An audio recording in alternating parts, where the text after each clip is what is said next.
Perez. Wilco makes a run ahead of him. Bergkamp suddenly changed pace through the centre. It's Bergkamp! That's magnificent!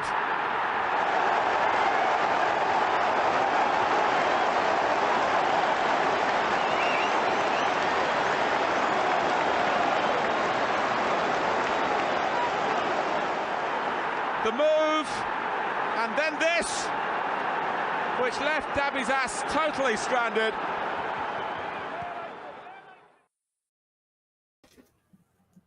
Hello, and welcome to a Bergkamp Wonderland. We are an Arsenal podcast. I think I've said that twice today. If you haven't already noticed, there's a little live interview on our stream, on our Twitter page, whatever, on our YouTube channel. Interview with Charles Watts that I conducted this afternoon. So if you're a fan of Charles, or indeed a fan of me, not many people are a fan of me, to be fair, but either way, or if you just like the channel, go and have a look. And at the end of today's show, we will be reminding all you lovely listeners how you can win a copy of Charles Watts' signed book, Revolution: The Rise of Arteta, or Arteta's Arsenal, I should say. Anyway, that's for later, so do check that out. For now, you're here to watch us, you lucky individuals. And who are us? I hear you shout. Well, of course, you know me, but I'm also joined by Danny, the GFP. That also rhymes, which is quite good, doesn't it? How are you, Danny? All right? Seems like an hour since I've seen you last. Yeah, I'm good. I've got 50% more cats than I had last time. My brother croaked it, and so I've got all of his shit here. So it's been a busy couple of weeks, and I'm now down to 2 living family members. So if anybody has got any they don't want, especially ones that are useful, do let me know. Send it on a postcard. If there's any financial benefit to it, you can adopt me. I'm fine with that. I've already got one spongy and scumbag. I don't need another. Oh, okay. How are you? I'm all right. Yeah, Good. I'm all right. I'm a bit sweaty. I'm not going to lie, so I apologise. I haven't had a chance to change since going out for my run, so I'm a little bit moist. I went out and sat outside the front of my house. I called one of my new cats the C word because they sit in front of me, in front of my chair, and I'm pushing them along in front of my chair, and they're just looking at me as if I'm shoveling snow, and they just look at me, and I'm going, "Get out of the way, get out of the way." So I sat out there, and I thought, I'll go and listen out the front. I live in a cul-de-sac. I'll just look back at the sky and listen to the birds, and they choo-choo. And then some prick taxi driver a few doors down decided his diesel shitty taxi just to leave it running for 10 minutes. Where's Greta Thunberg when you need her? Splendid business. Well, I mean, Rich, top that, mate. How are you, mate?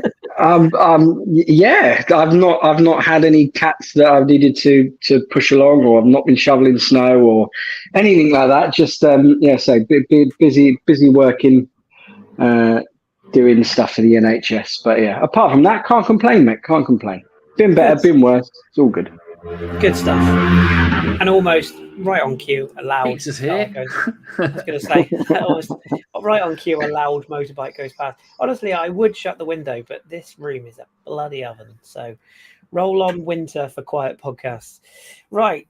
Okay. So we are live. So if you want to come join us, if you're not already here, where are you? But yeah, we will be keeping an eye on the live chat. So if you've got any questions or whatnot, you know the new format by now, boys and girls. Chuck a question in. If you've got a question, we'll try and get to it as we go. And we're here for about an hour. So let's jump into it then. Rich, I'm going to jump to you first of all. We played last night. Crystal Palace 1-0 victory. I tweeted at the end of the game something along the lines of, well, it wasn't very good. We weren't very good, but ultimately the win is what's important. 24 hours afterwards, I don't feel any differently. I still don't feel like we were particularly good. Obviously, the sending off will come on to didn't help. But ultimately, at this stage of the season, are you kind of a bit like me, happy just to get the points on the board, tough place to go under the lights, etc.? Yeah. When you throw in, like you say, the intangibles of, like say, where you're going. Crystal Palace away is not the easiest of fixtures in this league, especially after they've improved under old fighting Roy Hodgson. And the fact that we've not got our first choice centre forward in the position, and we've got players that and a new system that we're trying to blend in and mesh and work with, kind of thing. It's I'm happy to get the points, just get the points when we need to. I don't think we're playing badly. We're not playing well, but I don't think we're dreadful or anything like that. So I'm contented at the minute. There's a bit of an element, isn't there? Of I was listening to, I think it was Arscast I was listening to earlier on, and James described us as we're a bit more City-like. I feel a bit gross saying that, because I really like us to be anything but like them. But there is that element, isn't there, where we're almost this season so far, 2 games in, albeit, but even in pre-season, I feel like whether it's the expectation of the supporters that we really feel like we can push this year, whereas last year it was all just a happy ride. There is an element this year of that kind of almost like we're last year we were kind of like Johnny Five. This year we're more Terminator. Do you know what I mean? There's that ruthless kind of, we're just going to pass it sideways. We're going to get the goal we need, and then we're going to do what's needed to be done, and we're going to get out of dodge. I don't feel like we've properly let the shackles off yet. No, and I think that's got to do with, like I say, in part with the new shape that we're trying out and the new options that we're trying to do. But also, I think the way the opposition views us as well is different. For much of last season, we were, not an unknown quantity, but, we weren't expected to do what we did. Now teams are much more wary of us and set up much more defensively against us. So you're as soon as a team loses possession against us, they're racing back in there to their 2 banks of a 4 and a 5, sitting in there aggressively and in that low block. So I think you're going to see more of that, that horseshoe and that passing and us retaining possession. There was large chunks of that first half against Palace where we were just literally just knocking the ball. And it was a little bit City-like, which I felt a little bit uneasy, like you, Kris, because I find Man City very boring to watch. Me too. I don't find them entertaining at all. It's like watching some brute strangle someone. It's just watching like the life ebb away out of some poor sap. It's so boring and soulless and horrible. But so I think it's a little bit coupled with that. I think once we get a little a few things worked out and a few things in differently, I think. Okay, sorry, this is a long range, but and I know it's going to touch on at the end. I thought when Zinchenko came on, even in that late second half, I think you saw a difference even then in that later stage. And I think once he comes in and he gets going again, and we've got that extra, that extra passer in midfield, I think you'll start to see things clicking, and Havertz start to go, and Martinelli get released and stuff like that. And I think we're going to build nicely and continue doing what we need to do. Yeah, agreed. Danny, I think it's fair to say you're cut from a similar cloth as me in terms of age and misery. What do you make of this new shape? And I think Rich described it quite well there, like the horseshoe.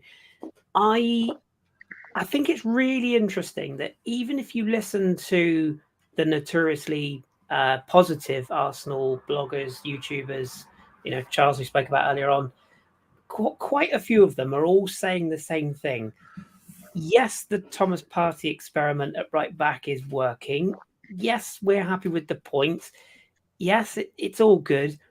And then there's this but where we're all kind of looking at each other going, I don't really like it. It doesn't feel right. I don't like this setup. Partey is not a defender. He's definitely not a right back.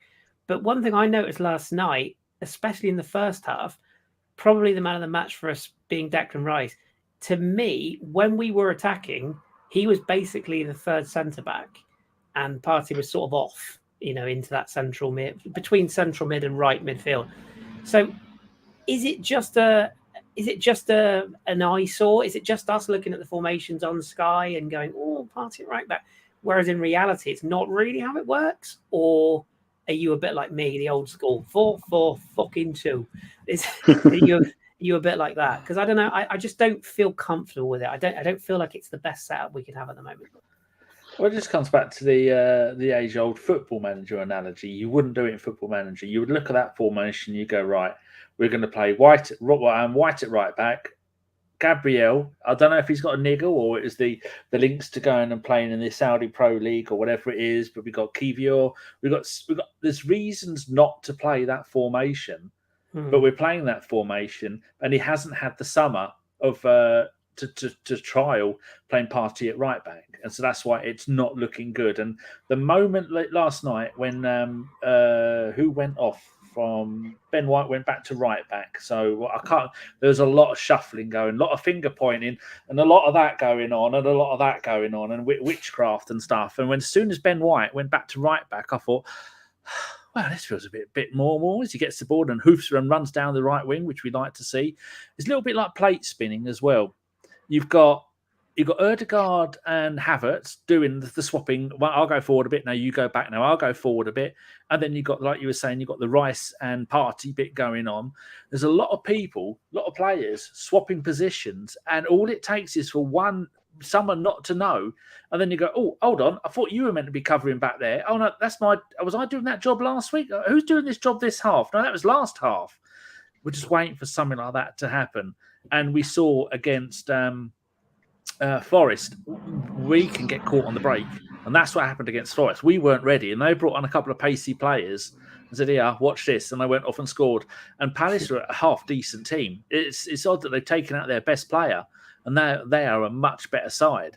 So I was worried last night because when you're 1-0 up, that's such a nerve-wracking score to be up. But I don't like all the players being in different positions. I know what I like. I want my pipe. I want my comfy slippers, and I want my fire going nice and hot, and my cocoa. And I want to sit there and I want to enjoy the game. And if any of those are out of place, I'm not relaxing. Is it? And I'll keep with this question for you, Rich, because I'm intrigued by both of your views on this. Is it just? I don't want to. I was sort of joke and say like the old man mentality, but I'm just a little bit tired of this constant trying to reinvent the wheel. I was having a chat with one of my mates at work today, and the thing that we both kind of agreed on is that neither of us are remotely qualified to say that we've got any sort of like the coaching experience of Arteta or anyone at Premier League level. Let's be honest, because they've forgotten more than I've ever remembered in coaching. You know, they learn more in their sleep than I do in 20 years. Do you know what I mean? So I appreciate it's not my job and I'm not paid to do these tweaks. And if we win the league, nobody will remember right backs in midfield, etc. But is there a danger of overcomplicating it? You know, like this inverted thing, and I guess the wider point to that is if you want to beat City, which is what I feel like this is leading to, the how can we beat City approach, is there not an argument to say, why don't we come up with the next thing rather than just trying to duplicate what's worked for them? Do you see where I'm going with that? Or am I just being a bit simplistic there? No. I do see what you mean. I think, I don't, maybe I'm getting the term wrong, but is it when they accuse Arteta of being galaxy brain? Is that the... Oh, I think that's what I haven't heard that one. I like that. Well, just it's that. I think it's that thing of overthinking things and overcomplicating things. That if it works, that formation that they're trying, and I can see the fundamentals of what they're trying to achieve. In you're trying to get one more progressive player on the pitch at the expense of one of the defenders. So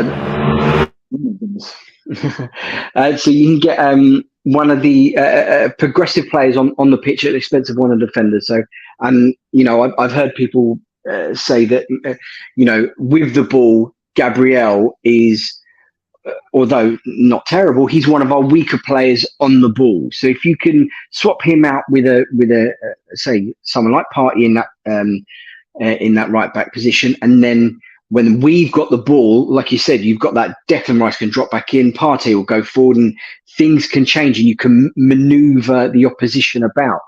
And it's just, I suppose it all depends on if it works or not.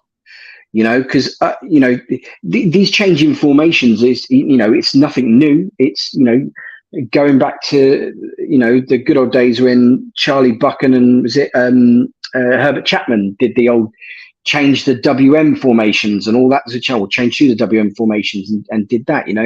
You then had everyone with halfbacks and stuff like that. Then you had wingless wonders, and it changes and everything is secular and it all changes. All the thing, but the key thing which you touched on there, Kris, is the really important thing is being ahead of the curve, not trying to replicate stuff, but trying to be the progressive person in that stance, and not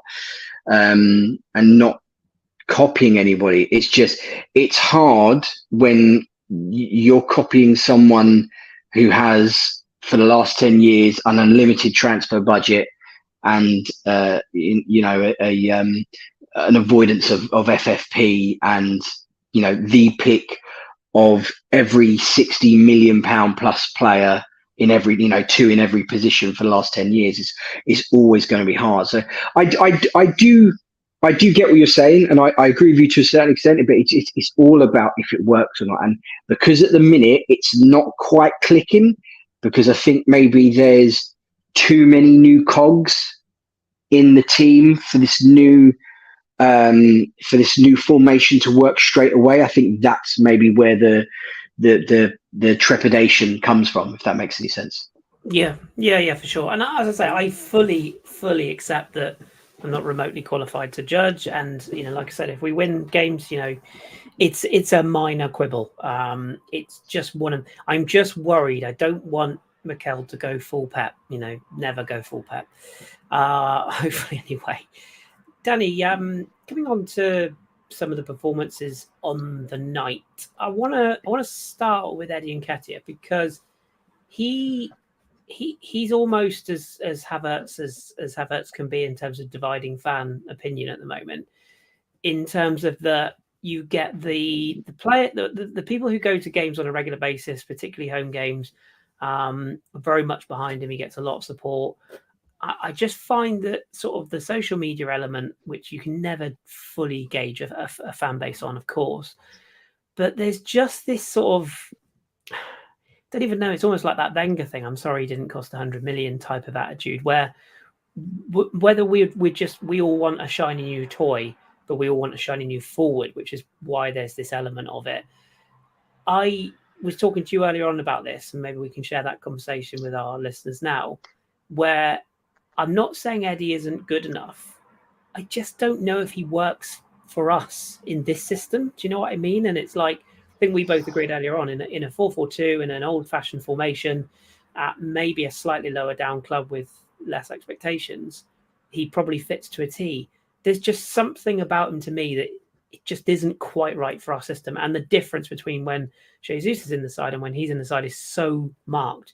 But even when I think Trossard's in the side, it's so different. And yes, he won the penalty last night, but I think you said earlier on, we were having this conversation, on another night, those two misses cost us. So where do you sit on this argument? We don't want to slag the player off, but is there a concern there?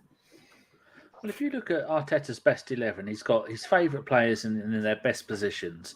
Yeah. So if you're going to take out player A, you need to have the backup for that player who does the same thing. You're not going to take out the goalkeeper and put in a centre-back. Or if you're going to take out a pacey, tall centre-back, you're not going to bring in a Martinez type of centre-back who's short and does all the ankle biting, because that's not what our centre-backs do. We have two types of centre-back, and all of the centre-backs must be like that. And if you're going to play in the Odegaard position, you're going to be expected to go and attack and then get the ball and then pick it up and pass it around. If you're going to play in the Rice or the Partey role, which they've both been sharing, you're going to break down play, you're going to get the ball from the centre-backs, you're going to spread it around. If you're in the Jesus position, you're going left wing, you're going right wing, you're going into the 10, you're going into the 9, you're setting up play. But Eddie is playing in the Jesus position, and he is basically doing a Giroud. Now, Giroud was really good. Like, you got your shirt out there. Giroud was a master at that, and he still is pretty decent at doing it. But we don't play with a Giroud type, which is why Havertz isn't going to go and play for us up front. He did a little bit last night and didn't really do anything. But then if Havertz is going to go up front and do that, Havertz isn't going to play in a Giroud way. He's going to have to change the way that he plays. It doesn't seem like Eddie has got the ability. I know sometimes he will drift out left or one. It's left or right, one of the two that he does. But he's not doing it for 90 minutes, causing havoc, making Saka or Martinelli then run into the Jesus position up front, or they're swapping positions of other players. He doesn't really seem to be able to do that. And for me, if you are playing with a certain way, and then you take out one of those players and you don't have a direct replacement who plays in the same way or better, then there's going to be a problem. And that's what the problem is. I'm sure John was saying in our group that if he played for another Premier League team, played all 38 games, he probably got 15 goals a season. Well, possibly because they play to his strengths, but we don't play football that plays to his strengths. And he's a half-decent player to come in off the bench. But I can guarantee you in 10 years' time, we'll look back at Eddie and go, that didn't really work out, did it? He can't really have a backup striker who's going to come in for a handful of games, score 1 or 2 goals, and then not really do anything for the rest of the season. You can't have that if you want to go for the title. We need to have somebody who's going to come in, who's going to be a kind of copy within a certain parameters of what Jesus does, and he isn't doing it. Yeah, I feel the same, and it's so weird because I don't think he played badly last night. It's just for me, again, maybe it's an old-fashioned mentality, but as much as Jesus isn't a 20-goal-a-season striker, he gives you so much more. I feel like with Eddie that most of it is the goals. And he don't get me wrong, he has massively improved the outside of the box and the link-up play, and his work rate is there. And, it's not throwing the lad under the bus. I just feel that we could do better. And I think that's my concern with him. We don't create the chances for him to thrive. That's part of the problem as well. It's not just all him. No, I agree. And yeah, like I say, he won the penalty. I just couldn't get my head past those 2 misses. The one that hit the post was a bit unfortunate because I think he did everything right. But the one where he tried to lift it, I just think a clinical striker. But if he would have scored when it hit the post, would we be having this conversation now? Probably not. I think, and that's the thing, isn't it? We got the winner last week. Nobody really said a thing, but I would say that it's pretty much the only thing he did the whole game. So it's a really tough one. And I do think I think we're all guilty of fresh new toy syndrome. I do think there is an element of that because I think, am I right in saying that still under Mikel we haven't signed a striker? I think I'm right in saying. So when he does eventually go for that market, it'll be very interesting to see what he does go for.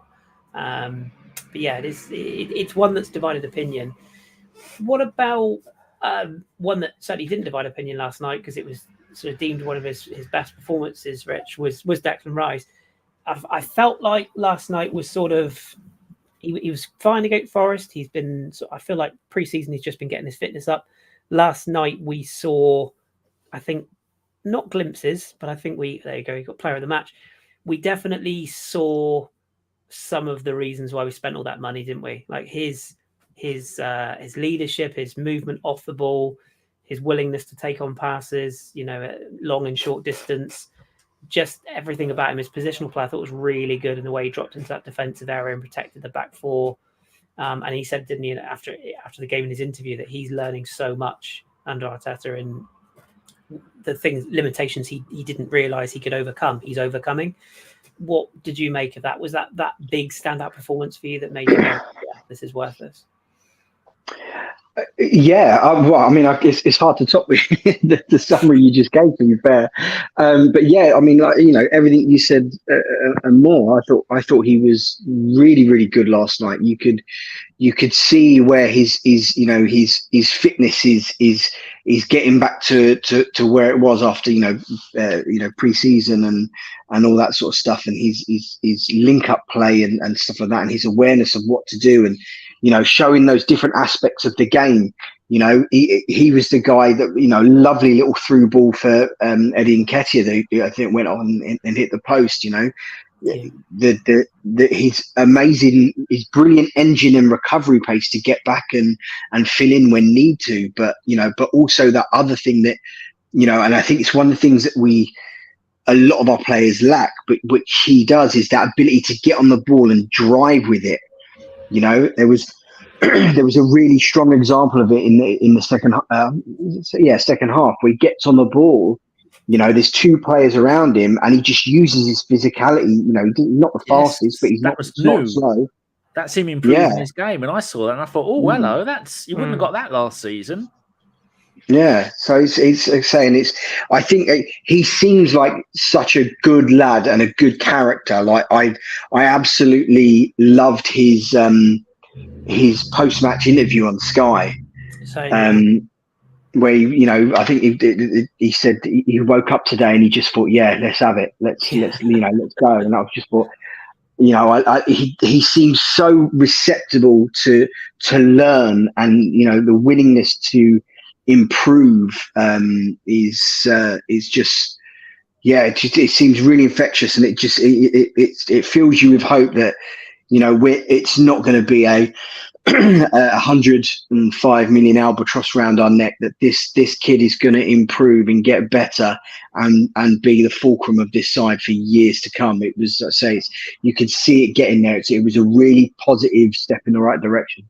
Yeah, he's an old head on young shoulders, for sure. He definitely comes across.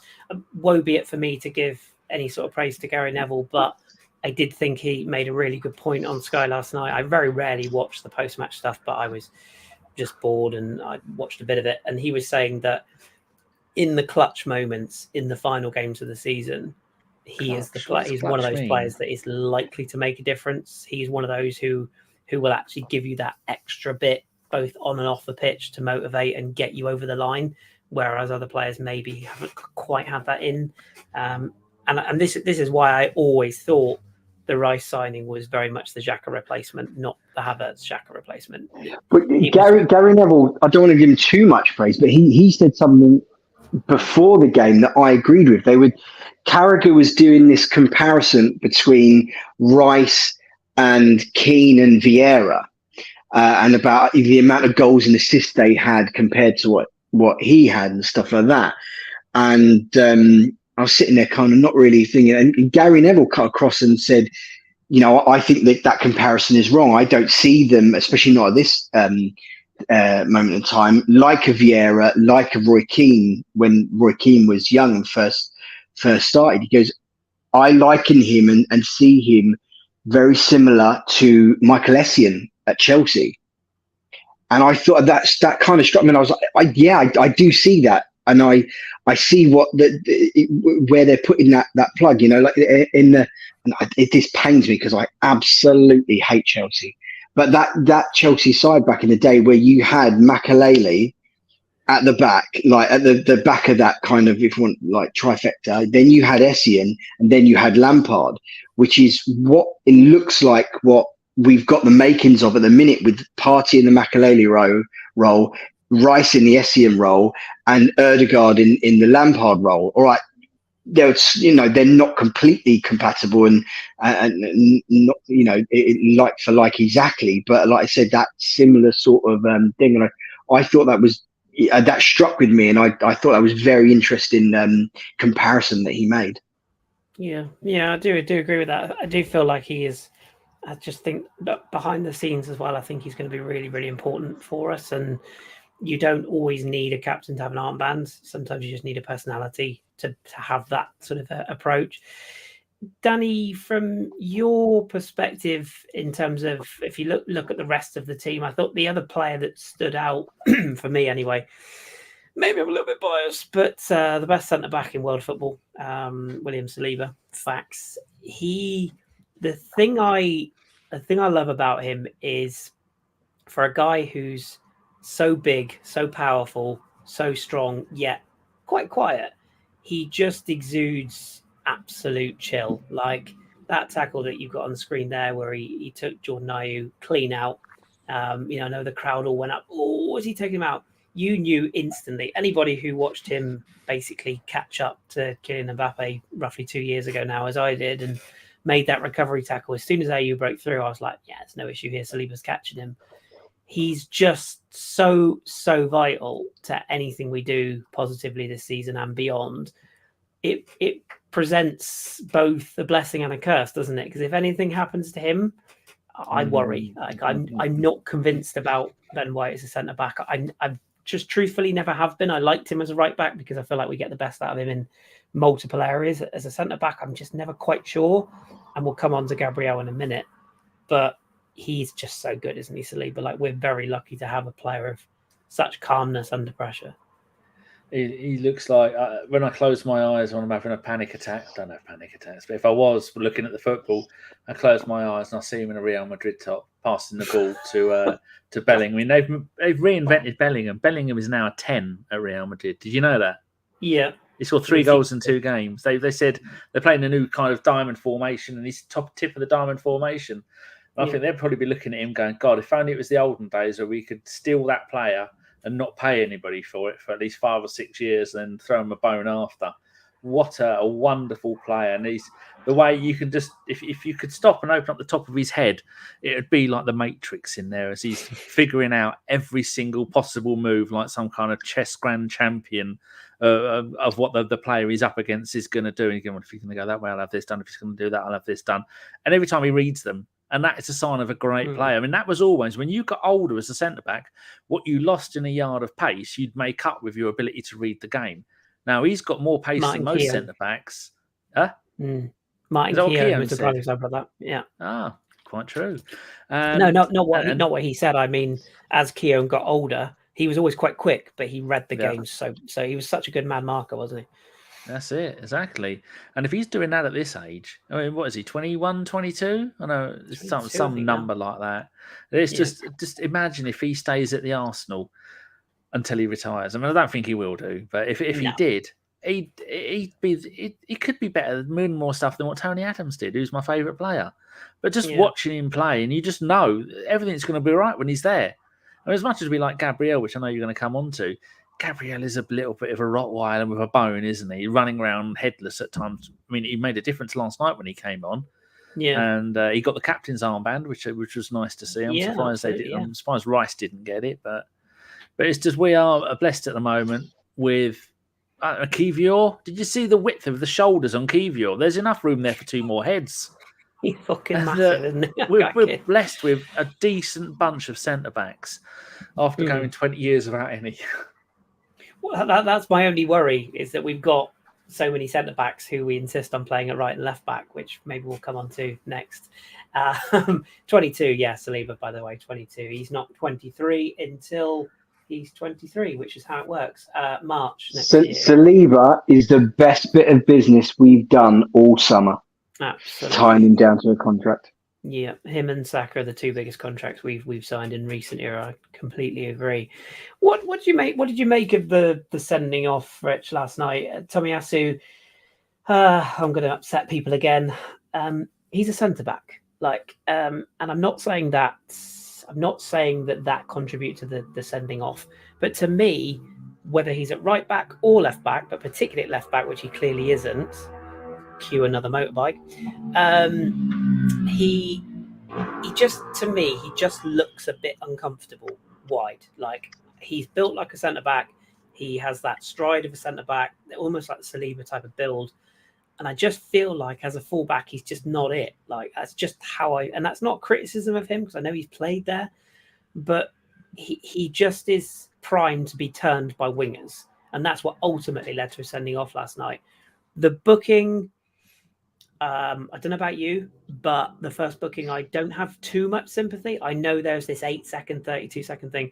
The facts are we were wasting time. Let's not sugarcoat it. Whether it's Havertz or him, one of them was getting booked, right?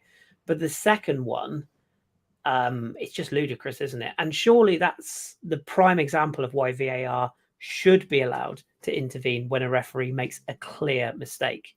Not just for every decision, but that was a clear error, wasn't it? Well,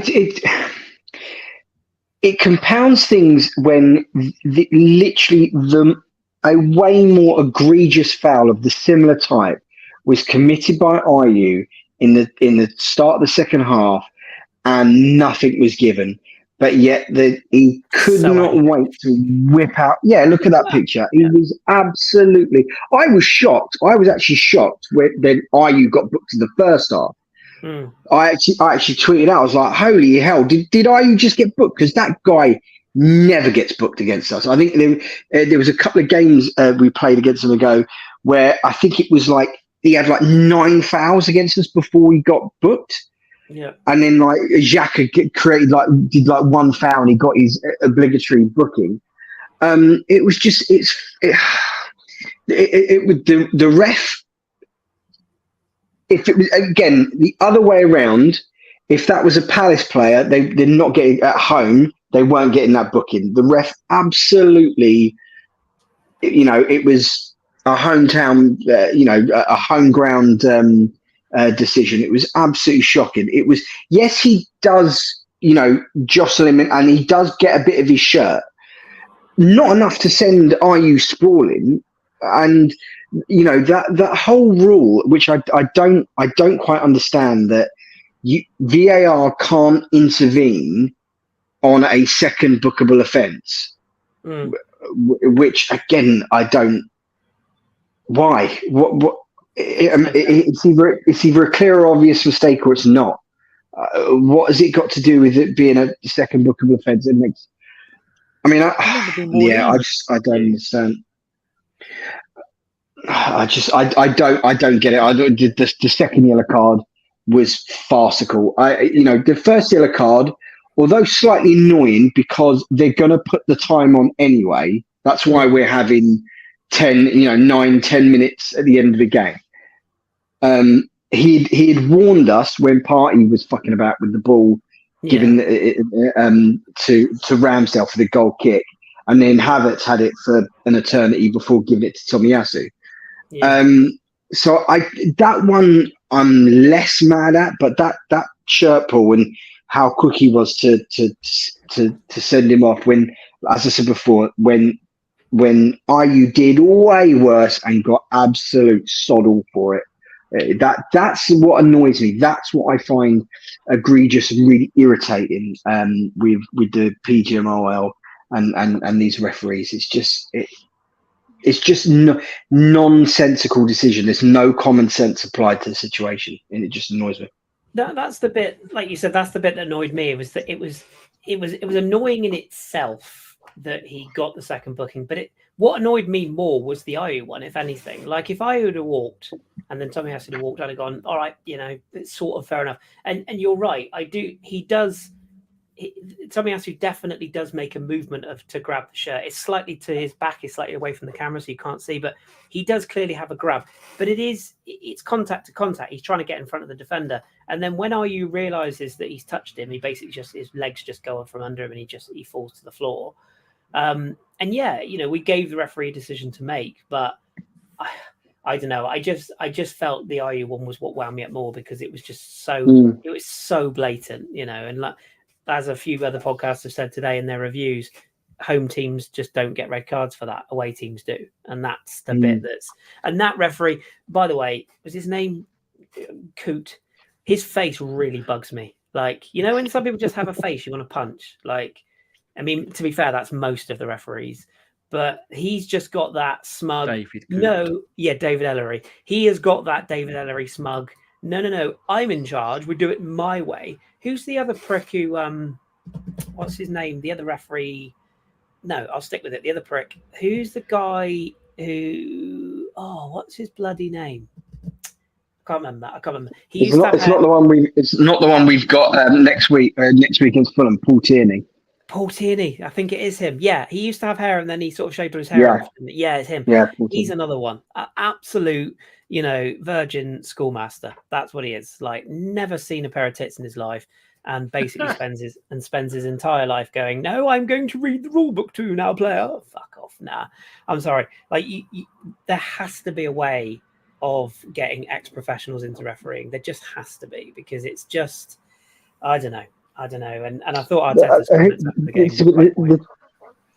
Oh yeah, I do drip with sarcasm, didn't they? The only Yeah. thing is, I mean, with refereeing, it's an absolute thankless task, really. I say Howard Webb and the PGMOL, they've got a massive job on their hands to drive recruitment and diversify out of the bloody northwest of England, and get more referees and stuff like that. But it's hard. Like I say, it's I've refed a couple of games before for various of the youth teams and stuff like that, and the abuse you get is it's next level. Why would anyone want to do that? But it's just that whole, like you said, that's an old school teacher, because it's not even like a school teacher that you would see nowadays. It's that that absolute sneering kind of arrogant way that they are about it. And for me, there's seemingly no accountability. You don't hear anything. You don't understand anything. You don't understand why they're coming to the decisions that they're coming to and stuff like that. I think one of the biggest things that they need to do as well, they need to mic up the refs, like you would at the rugby, and at cricket and stuff like that. But especially the rugby. The rugby, they have a live open mic the entire game, and especially when they're talking to, in rugby, it's the TMO, they're talking to the TMO, you hear that conversation via the live commentary. And if someone in the crowd has got a RefLink radio thing, they can listen into it as well. You can understand why someone's come to that decision. Now, I would love to hear the explanation of the conversation that happened between the linesman and the ref of why Tomiyasu got a second yellow card for that minor shirt pull, but yet, Ayew can be undressing Saka and not get anything. And it's vital that we hear those conversations, kind of thing, because I think ultimately also it will help and ease the abuse they get, because I think footballers will be less inclined to swear at them and give them abuse. I'm not saying it will happen, it won't happen, but they'll be less inclined to. But also, there'd be some sort of understanding of these things, because otherwise, as we're doing now, it's just all guesswork. Yeah. That is it, isn't it? It's the guesswork element. The one thing I would say as well is, if you, I listen to quite a lot of audiobooks, especially on like long runs and whatnot, and I listened to Mark Clattenburg's autobiography, which I will find the name out for you now while I'm thinking of it. Isn't that my job while you're talking? Say again? Isn't that my job so you can talk? No, sorry. I've got it in my library here, so I can library very quickly find it. It's called Whistleblower by Mark Clattenburg. I think it's actually a couple of years old now, but if you've got a free credit, or you can find it via a bay that might contain pirates, it's really interesting, because people may or may not know, he went to Saudi Arabia to referee, and then he went to somewhere else. I think he's in Greece now, and he doesn't work for ESPN, and he's very sort of like open about everything. And he described the PGMOL when it was first set up. It was under a different, I can't remember, was it Mike Riley who used to be the head of referees? Yeah, I think it was. Yeah. And he basically described it as it's like an old boys club. Like where the VAR room's just like full of chocolate wrappers, and that they're all sort of like slapping each other on the back when they make decisions, and it's all very matey boy. And it's a really good listen, and it opened my eyes a bit, because I was thinking, okay, sure, there's probably going to be an element of his book that he's slightly exaggerating. He wants to sell copies, of course he does, but I don't think he has any real reason to lie. And apparently, like when he got the offer of the job in Saudi, he was completely alienated by, there you go, weirdos, squares, and snakes is what Mark Clattenburg described referees as. But yeah, and he talks about how one of the referees, I can't remember who it was, but again, listen to the book. He basically said like he went to a game with like one of his co-referees or something, and apparently like this referee thought he'd lost his like little speakers, like those little music speakers, and he apparently was like he turfed out all Clattenburg's kit and like emptied his bag on the floor, and he was screaming and like giving him abuse. You've stolen my fucking speakers and all this. And it turns out that it was in this guy. The referee left it at home, and like he got home and he said, "Oh yeah, I found it now." And he's like, he refused to apologize. And I know that sounds like a really trivial story, but that's what I see as referees. I see them as never this, wrong. Exactly. Yeah, it's like this ego, this arrogance, and I don't know. It's just something about how it's set up. And I agree with you, Rich. If we could hear the conversations, even if they're concerned about the adult language of the players or whatever, make it an additional feature on Sky. Press the red button you can have commentary with no you can hear sound effects with no commentary. Make it an additional option. Age gate it. You can undo it with a pin or whatever. Because I think people want to hear it. I really do. And I think, like you said, if we understood some of the reasons behind why the decisions are made, then you can get it. But when you see, imagine being a Wolves fan after what they went through at Old Trafford. I mean, and then you've got frauds like Bruno Fernandes coming out and saying, the referees can write an official apology to me and my teammates. Get fucked, mate. Do you know what I mean? Like, that doesn't help when players like that, who are notoriously cheats the whole game, are coming out saying, "Oh yeah, I'll take a written apology." But it's not just one referee now, is it? There's a whole group of people that decide whether something's a foul or not, because you got the VAR people, and so there should be even less chance of things going wrong. Like that one with the Onana. How the hell did they let that get away with it? I just don't get it.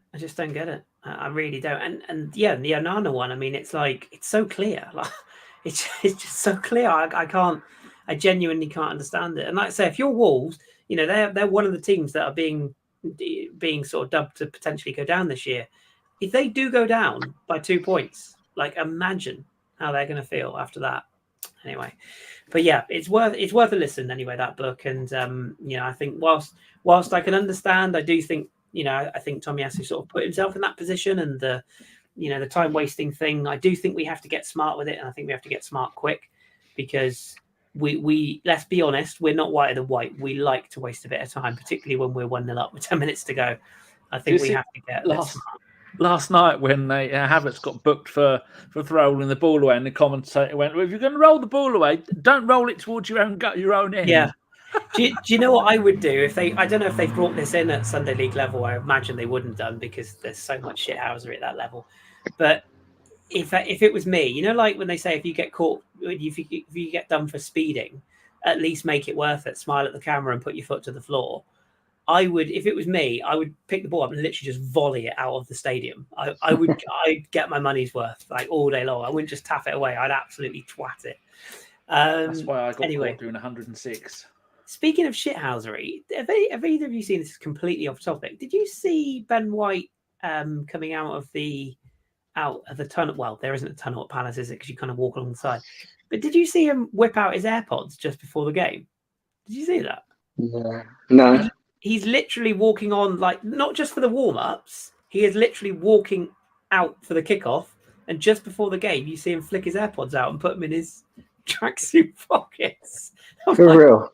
This guy literally doesn't give a fuck, does he? He's just he's on his own little planet. But, not criticizing him by any means. No, I think that's why we love him. Yeah, just doesn't care, does he? I love it. So what you're saying, when they were coming out just before the game started? Yeah, literally as they're walking out, they've got those presentation jackets on, which have got the zips. And I can't remember where I found it. I think it was under the Ben White hashtag. If you just put in the Ben White hashtag, and there's a video on Twitter, and you see him talking to Rice and Ramsdale, and he flicks out his earpods and puts them in, and then you see Ramsdale chuckling to himself in front. It's absolutely bizarre. I'll try and find it. I download all the games. I'm going to find it. Yeah, I'm sure. He obviously wanted to replicate the Emirates Stadium. He had Louis Dunford in his earphones just before they walked out. Just to get the lyrics right for Rice. Yeah, but I'll see if I can find it, and if I can, I will. I'll link you, Danny. But yeah. Anywho, there was one other thing I was going to mention about last night's game, Rich, with regards to Martin Odegaard as well. We will touch on Gabriel in a second, but just want to give some praise to Martin Odegaard. He took the penalty. Do you read into anything to do with that maybe Saka just didn't fancy it, or maybe Odegaard did fancy it? I mean, I personally would have Odegaard every day of the week, because he I just never think he's going to miss. He's so technically brilliant. I just always back him to score. Did you think there's anything in that, or just a rotational thing? No, well, I don't think so. I think he's because when was the last time Saka took one? Didn't he take one right before the end of the season? Did I say? I know he missed the West Ham one. The one at West Ham. Did he have one after that since then? I can't remember. But I would. There's a bit of me that would prefer Odegaard to take them. Because Charity Shield and scored. Charity Shield, yeah. Oh, I thought you were talking last season. I've just sent you that clip on WhatsApp, by the way, Danny, if you want to watch it. Yeah. Carry on. I kind of I'm okay with, and actually there's a bit of me that prefers Odegaard to take the pens, just because his technique is so clean. And with Saka, I don't know if it's just because the whole false facility processing kind of thing, because he missed that one at Wembley, bless him, and stuff like that. I've never been wholly confident when Saka takes a penalty massively, but when Odegaard stepped up, there wasn't a doubt in my mind that he was going to score that last night. And I think ultimately, that's a big indicator of when someone's going to be a good penalty taker or not, is just that aura and that feeling that this guy's got the technical ability that he's going to absolutely put this away. And I didn't have any qualms about him taking that. But when he stepped up and I saw him, I didn't even kind of go, oh, where's Saka's not taking it? I was just, Odegaard's taking it, excellent, wicked. And I was more than happy from they're not always going to be on the pitch at the same time and stuff like that. So if you've got an extra person who's able to take them pens, why not, mate? Why not?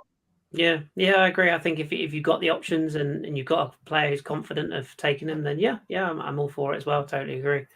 And for me, as long as it hits the net, I don't care if Ramsdale takes them, to be honest. That's kind of how I feel about it. Danny is going to play you that clip, I believe. Yes, there it is. There we go. You have to look quite closely, but they are clearly in his ears. It's just the man. What a dude! Chill. Absolute chill. Love it.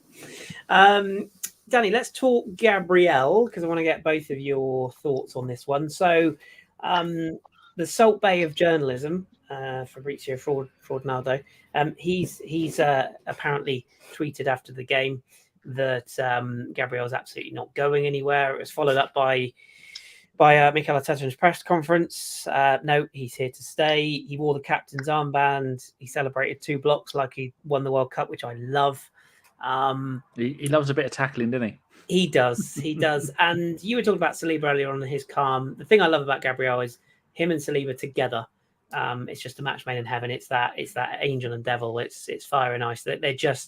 They're polar opposites, but they work and they have a good on-field relationship. Yeah. Where do you sit with it? I think we had a question, actually, Phil. We'll bring Phil's question into this point here. Phil Macker's question is the worry, if we can't shift the deadwood, would that force the club and Arteta to sell Gabriel to Saudi to bring the money in? Where do you sit on this? I'll share my views in a minute, but where do you sit on Gabriel? Assuming he is, there's no coincidence that the owner of that Saudi club is in London. He's obviously, I think even the talks were confirmed, weren't they? But where do you sit on him staying or not? If he isn't in the first 11 when you write down your Arsenal team, then you've been on the giggle gas or something, because he is such an important part of our defence, and that partnership that those two have got can already go down as one of the best Premier League Arsenal centre-back partnerships.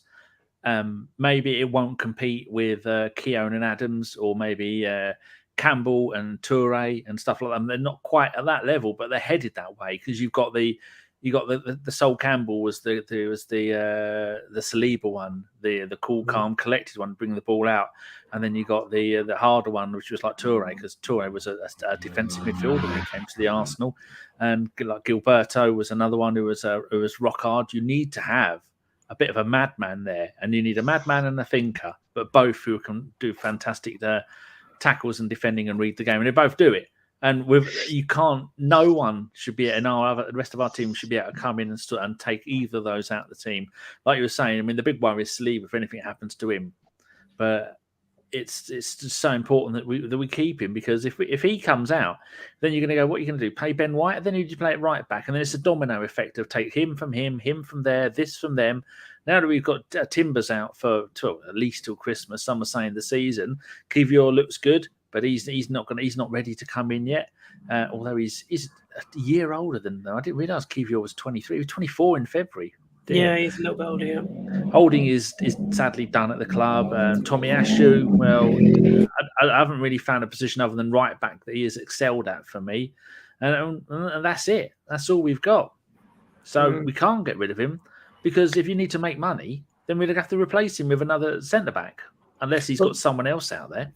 Well, that is exactly what I was going to come on to, actually. And Rich, my tweet about it was £90 million in the bank, never won any titles or indeed games. And that is my argument. If you're, I get that it's a lot of money potentially, because there's been no official bid anywhere, but that amount of money, regardless, you can't just sell him and say, okay, that's fine, we've got another one, because we haven't got another one like Gabby. We just haven't. He's very unique in what he brings. And it's all right having that money in the bank, but if you then have to replace him, you are going to have to go out into the market and find, even if you assume Saliba is one of the best in Europe, just finding the third, fourth, fifth, sixth, seventh best in Europe. I mean, Chelsea signed Disasi from Monaco in the summer, and whilst I think he's going to probably come good, you saw how hard it was for him to adjust away at West Ham on Sunday. There aren't many good centre-backs in world football that are either A, cheap, B, young, or C, gettable, shall we say. So that, for me, automatically ticks the we do not let him leave box. Is that the same for your thoughts as well? Yeah, I pretty much agree. I mean, for me, it comes down to when and how much. We signed both Saliba and Gabriel. I think were they both 27 million or something along them lines? Yeah. 27 and Gabriel was 23. 23, yeah, not far away.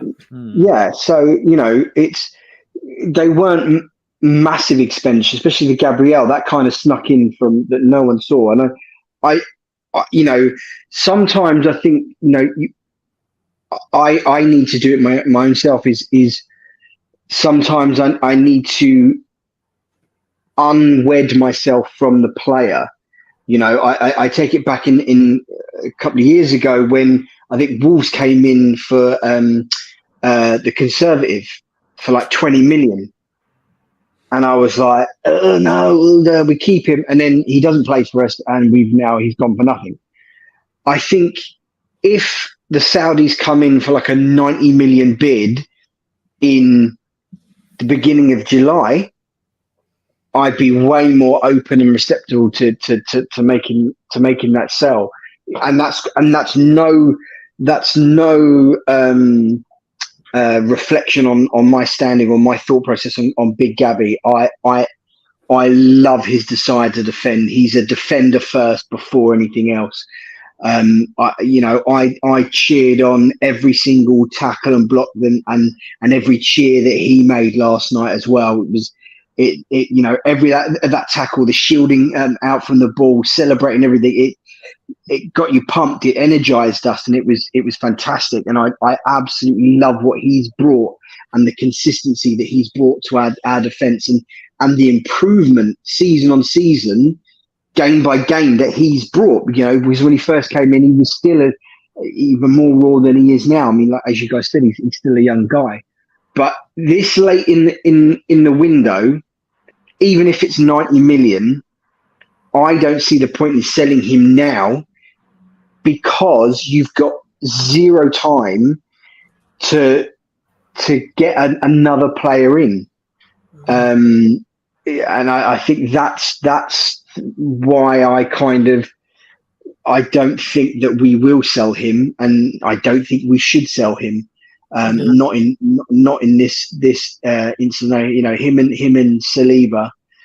as you guys touched on already, have formed an outstanding partnership. The reader and the destroyer, those two, in tandem, they're fantastic. And I think we'd be poorer for not having him in the squad. And I think unless it's absolutely, I'm talking Neymar from when PSG bought Neymar from Barcelona money, I don't think we should sell him.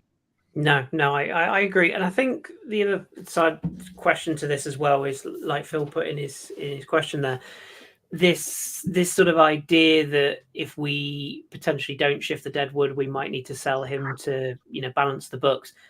Arsenal are a massive business. Surely, before we spent all this money on Rice, Havertz, etc., someone will have sat down and said, look, what's the worst? There's a thing in business, ask Andrew about this, he'd tell you. But there's a thing in business where it's like critical management review, where essentially you look at the worst case scenario. If we invest in this stock and that stock crashes, where will our money go? What's the very worst case scenario before you do any sort of calculations?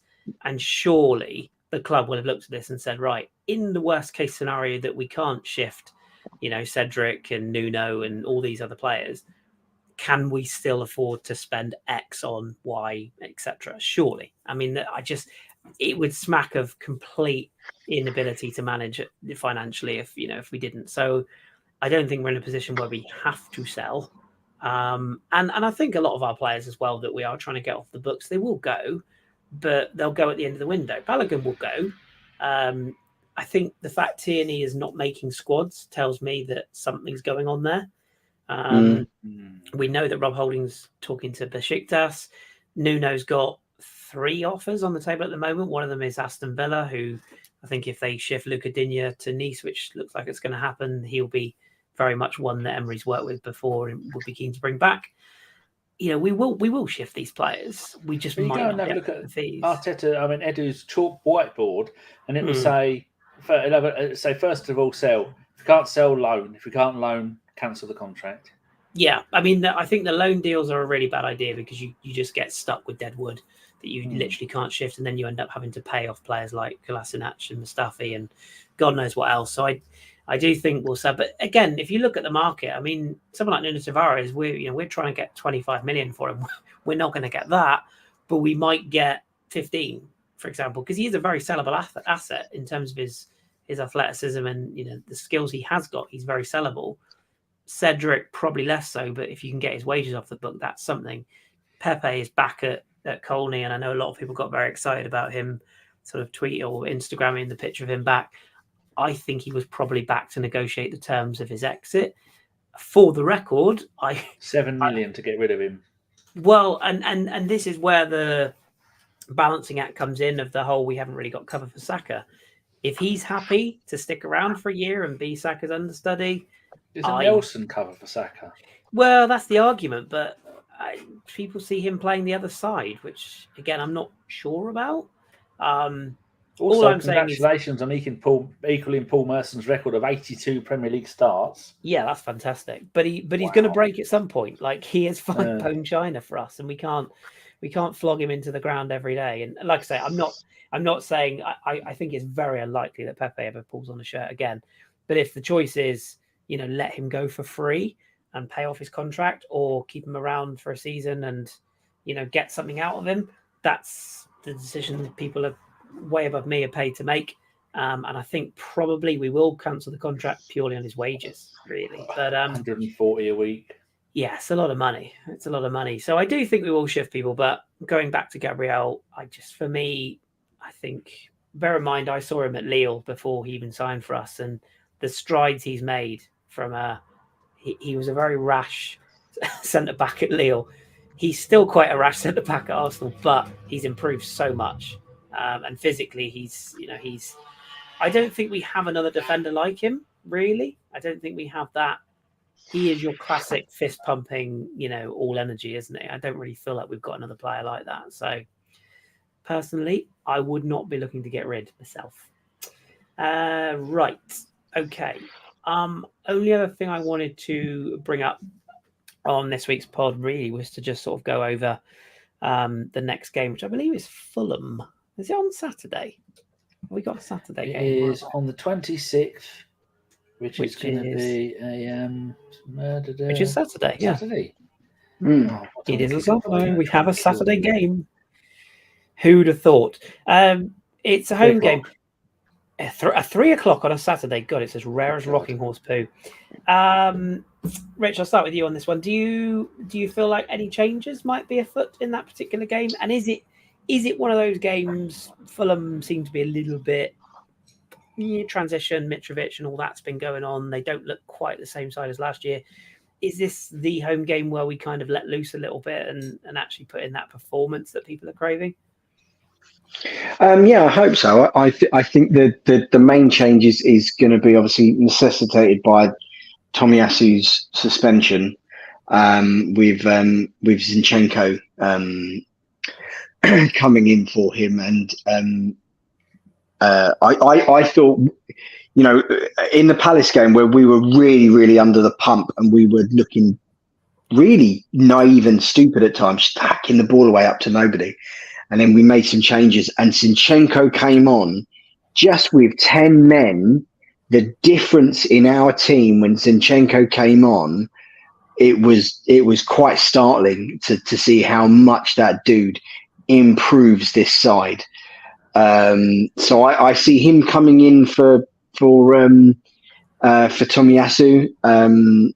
unless I think that would be a good time to bring him in and integrate him in. As for the best of my knowledge, I don't think Fulham are the most aggressive and aggressive pressing side from memory. Yeah. And it's a home game as well, so I think that would be the ideal fixture to bring him in and get minutes under his legs as well. So yeah, I think that would be the main change, and depending on what he wanted to do out wide and stuff like that, like say maybe with Martinelli bringing in Trossard, I feel Trossard he was absolutely superb in pre-season, and every time he's come on, I feel a bit sorry for him that he's not been able to get the minutes that his performances have deserved. So maybe a change up, freshen things up in the attacking model, bringing in Trossard, maybe for Martinelli, or maybe even for Nketiah up top, and freshen things up that way, maybe. Yeah, I think you're absolutely right on all those points, especially the Zinchenko one. The ideal scenario for Zinchenko is we get 2 or 3-0 up. We actually see the game out properly this time, like we get that third goal. I mean, in recent times, I remember being at the Fulham game with Jace. Was it last season? I think it's last season. Where it was, we won it with the last kick of the game, pretty much. I think it was Gabriel got the winner in that game, and it wasn't an easy game. But yeah, in an ideal world, if you can get comfortably ahead, you give Zinchenko an hour, 65 minutes, then you take him off and you integrate him back in gently. Like you, I would like to see Trossard. I don't know what capacity, but I would like to see him. But yeah, I feel like this is a game where we, it'd be really nice to sort of see us back to that flowing best, if at all possible. And yeah, I sort of feel like Fulham are there for the taking at the moment, but I don't want to eat my words, so I won't go too heavy on that one. And Danny, just another quick random question for you before we wrap up. Have you been impressed with any other teams that you've seen so far? I know a lot of people are very excited about Brighton, and one of them is part of this podcast. God, what a fraud. But he didn't watch the Arsenal game or the Brighton game because he was playing fucking golf. Oh, was he? Oh, wait. And what's that? We should ban him just for that. Absolutely dead to me. But yeah, Man City are their, dull best. God, I watched that game with Newcastle. Honestly, it was like pulling teeth. They are so boring. But yeah, they've won 2 from 2. Newcastle obviously started well and then lost to Man City. And let's say Brighton, Man United looked dreadful. Apparently Spurs are back, which is hilarious after 2 games. Any other teams that have impressed you at all, or that you've looked at and gone, yeah, they might be all right? Yeah, Man United and Chelsea. It's impressed me because how shit they are. How bad they are. Hilarious. I mean, Chelsea has spent $1 billion and they've still got a 20-year-old they bought from Charlton playing up front that none of the fans have ever heard of. I did enjoy Chelsea losing to West Ham, I must admit. Between Man United and Chelsea, they spent £1.6 billion and neither of them can kick a ball. That's what's impressed me the most. Absolute clown show. And it's almost like Poch has gone in there knowing that it's Agent Poch, isn't it? He's going to destroy that team even more. And then someone tweeted, what's stopping this Chelsea side from winning the Premier League? And I replied back, well, they'll all be gone in the January transfer window. Chelsea gone to Chelsea. Yeah, I agree. I'm not convinced by Liverpool either. I think everyone's just put that in the chat. I think the only thing I would worry about, especially with Man United, I mean, you could probably put Liverpool, Man United and Chelsea all in this box, is that I as much as I want to believe it, I don't believe they'll all be this bad all season. Like, something's going to go right for them, isn't it? Like, at some point, one of the three, if not two of the three, are going to be back up there, which is kind of why I'm quite glad that we ground out the win last night and the celebrations showed that, because at the end of the day, as long as you're winning, I think we will find our groove at some point. But at the moment, we just look like that. We look like that guy who regularly runs marathons and has just had a month off and just needs to sort of find his feet again. So, yeah, hopefully that will all turn around. Good stuff. Right. Anybody got anything else they want to discuss, or are we happy to draw a line today? I think that's about it. Quick question. Would you sell Balogun to Chelsea? Just for the lols. No. Because it's the what if, isn't it? I definitely wouldn't sell him to Spurs, because you just don't sell to Spurs under any circumstances, regardless. But I don't think I would sell to Chelsea because the concern is the what if. I know we've bought players from Chelsea. Jorginho, by the way, deserves a bit of praise. I thought he was very good last night when he came on. And I know a lot have not worked out. But no, for me, Monaco is the logical one. They're very keen to take him. They've got a little bit of money coming in, and their striker is potentially about to go to jail, so they're going to need someone. At West Ham, I wouldn't be against us selling to West Ham either. We literally know they've got money. It would be quite ironic if we took half of the money back well, not half, but you know what I mean. Half? I want £104 million for him.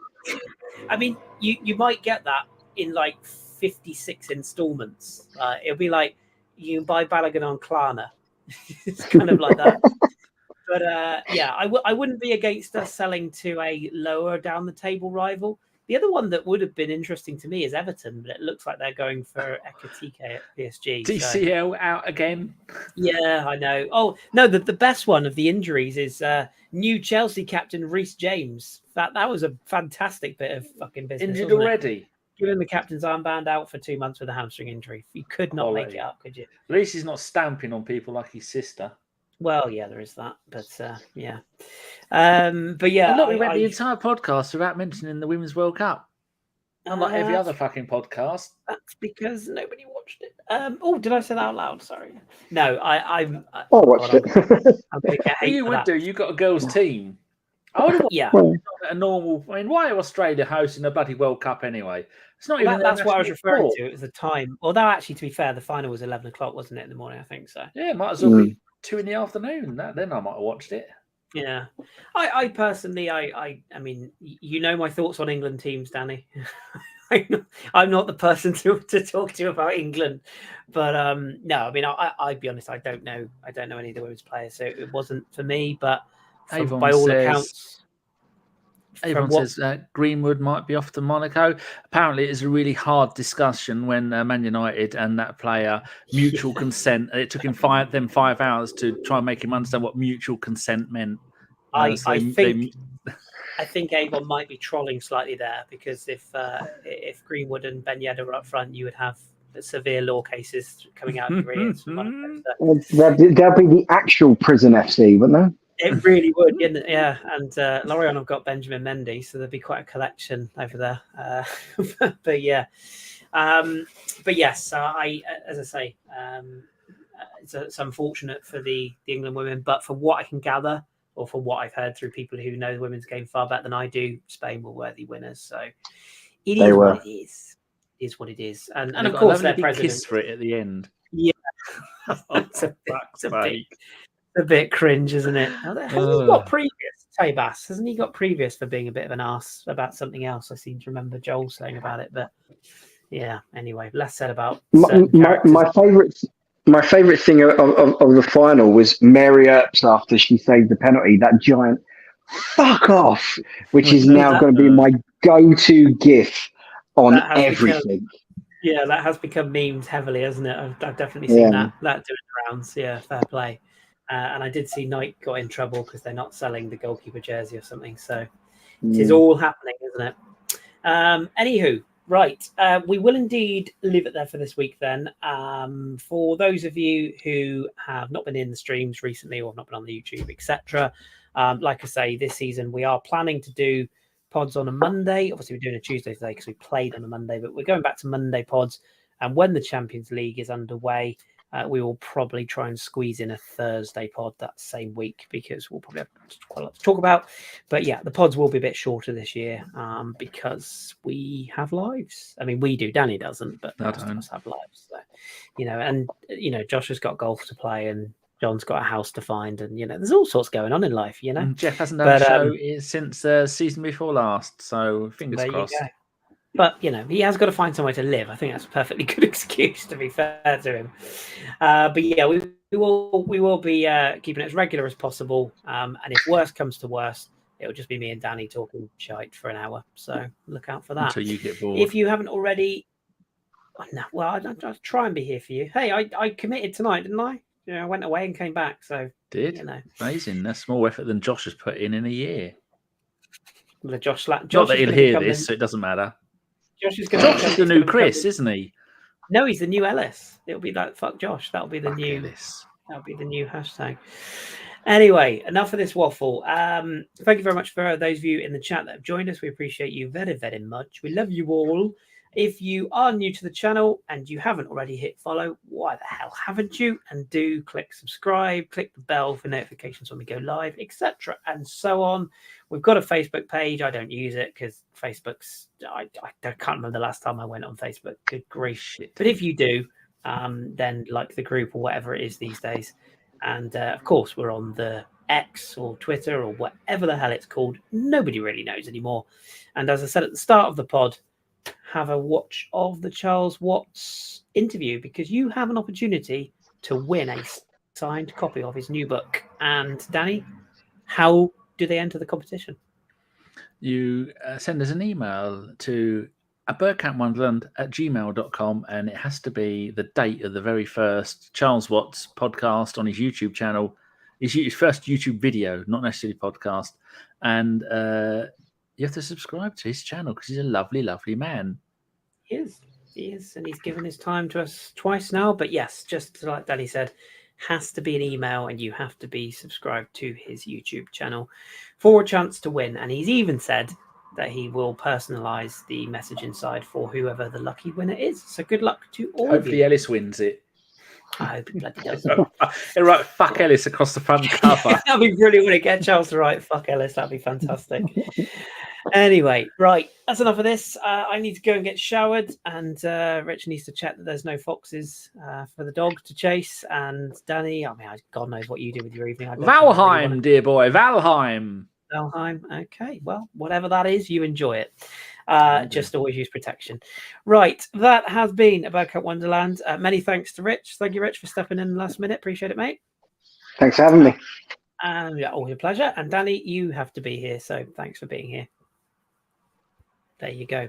And of course, I've been Kris. Thank you very much for tuning in. Keep it Arsenal. And remember, when you're online, don't be a cunt. Good night.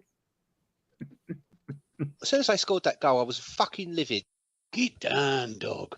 Splendid business. He nearly caught the bloody thing. What are you talking about?